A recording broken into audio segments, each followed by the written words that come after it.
Representing UCLA, we have head coach John Savage, along with Ryan Garcia, Jack Stronach, and Garrett Mitchell. Coach Savage, we'll let you start with an opening statement. Well, first off, I thought Omaha played well. They're prepared to play. They competed. It was not, as you guys saw, it was not a, it didn't really look like a 1 versus 4. Took us a while to get going. Kenny's really good, by the way. That's why he's has over 100 strikeouts and 11 wins, and CRA's won something. He's a senior that knows what he's doing. So having said that, I got to give them a lot of credit for coming in and really battling. They jumped on us with the home run. They had good at bats. I think Ryan, the game played itself out. Ryan kept on making pitches. That's why he was the Pac-12 Pitcher of the Year. We needed that effort. Obviously, we didn't do a lot offensively, but eventually we got to him a little bit, put up a 3, then a 2, and so we feel a little fortunate to come out of this with the win. But at the same time, if you follow us all season, we do know how to win the game in the middle innings and toward the end. And I thought tonight played itself out a little bit. Any questions?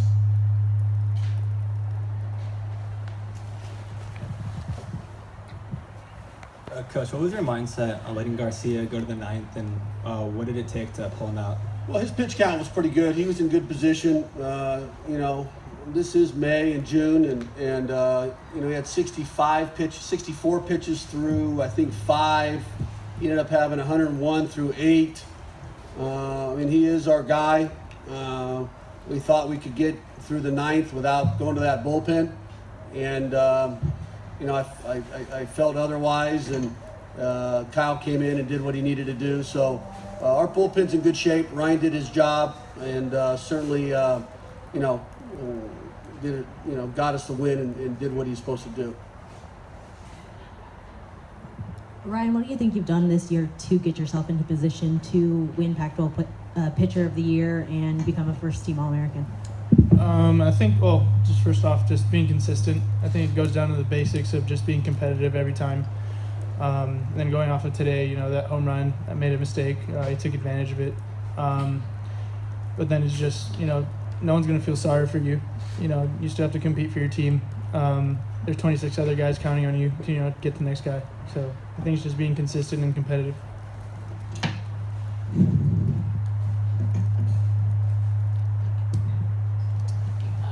Garrett, obviously that was a big hit, but in the last month you just been terrorizing everybody. What's come together? Because physically you've always had this ability, but everything seems to be working now. I think the biggest thing is just staying consistent with an approach. For me, I know the success is in the middle of the field, and when I tend to get out of my rhythm, I start to pull off the ball, which I think I did a couple times a day in some of the other at-bats tonight. But I saw a ball up with that changeup. I stayed middle of the field, and it was left up elevated, and I was able to do some damage on that. But just the biggest thing I think for us as a team as well is just consistency. Offensively, defensively, we know what we have to do, and when we have that unified approach as a team, no one can really beat us.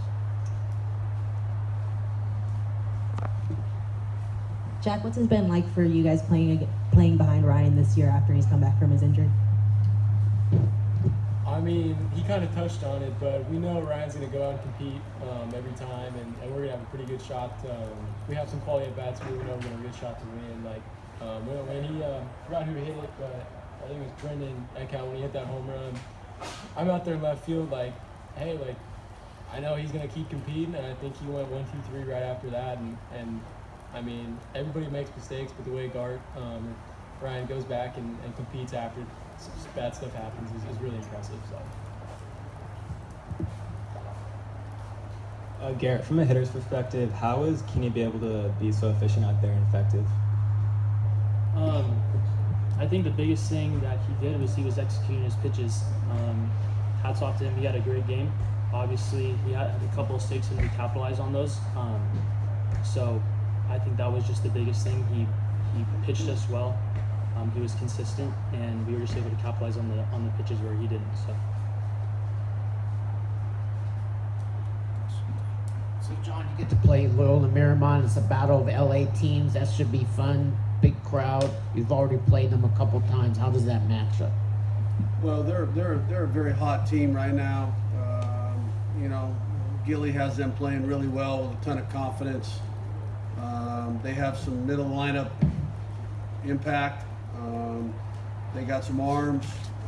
They've played really well to go and win that tournament, beat BYU and St. Mary's, two really good teams. Says a lot about them. And then beating Baylor today, I mean, everybody saw them. I mean, those are two really good teams, and Loyola, you know, played very well. So, like you said, Eric, it's two teams from Los Angeles. Should be a really good crowd. Hope a lot of people come out for that. Loyola had a lot of support today, and you know, Gilly coached for me at Irvine, and he's you know, he's done a really good job at Loyola, and he's knocked on the door a lot. They finally knocked the door down this season, and I'm just happy for him and that program. They put themselves in a really good position, and I'm a West Coast guy, so I'm a big fan of West Coast baseball. So, you know, we know they're going to be tough. Those Tuesday games that we beat them don't mean anything at this stage. So it's you saw tonight. It's a postseason, and it's you know, you better be prepared to play.